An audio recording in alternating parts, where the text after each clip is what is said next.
Aloha! This is Gearbox Ranch Granny, and today we're going to say aloha to plain light receptacles.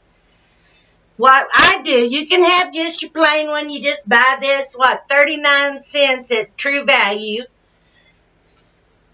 But I don't like those. Let me show you what we did back here.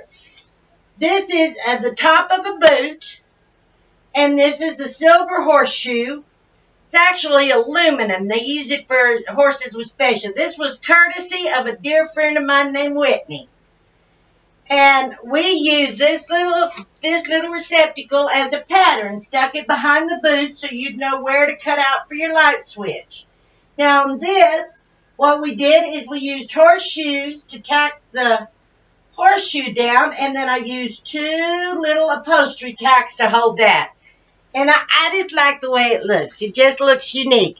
You can also take one of these little covers and sand it down just lightly. We want to kind of rough it up so it's not shiny and the paint will stick. And you can paint it. And you can see this is called hammered copper. And that'll look real pretty. Well, now remember, you have two little screws. You're going to need some color on them. And you can use this idea for anything. I took the swimming noodle and I stuck my screws right in there. And then I used my paint right on top. You can see it just does a beautiful job so that the heads of your screw matches your little cover. And this is what I used on it. This is Rust-Oleum hammered. And this is a copper color. I like it. It kind of looks old-fashioned. When it goes on, it kind of gets some little beading in it and looks really pretty. Now, there's other things you can do. My son took this piece of wood. He just sliced it real thin. And you can see that the holes line up perfectly. This is like your pattern, so you make sure you can trace out this hole to cut out and then drill out these little holes with a real fine little drill. And that makes just a beautiful receptacle, little cover and a little clear coat or varnish on it. Now, if you have a particular color that you like in your kitchen or any of your bedrooms, say you have a new bedspread, get you some material to match it.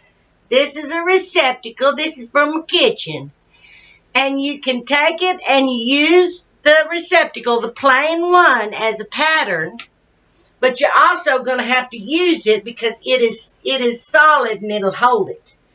Once you get it all traced out how you're going to do it, and when you draw the holes, don't cut them completely out. You see, I got them to where I could push them down and they would hold in there. I take handy dandy, you'd always have on hand Elmer's glue.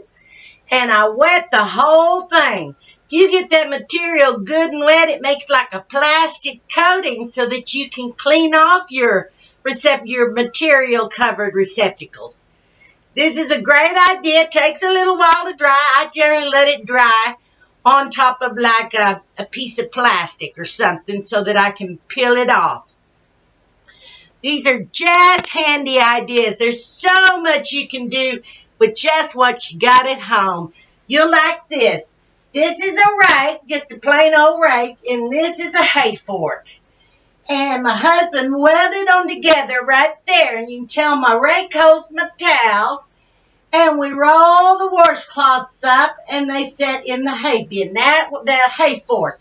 That way you can just grab one out right from the shower. You're ready to go. Towels are ready for you to use and then to hang up and let them dry when you're through. Paul! Hey, I want to go to Hawaii. I think I got this moves down. Paul, we're going to have to talk to the doctor about your eyes rolling like that. I kind of get concerned every time I talk to him, his eyes roll. And anyway, this is Gearbox Ranch Granny said aloha. God bless you and pray to your Savior. We'll see you next week. Bye now.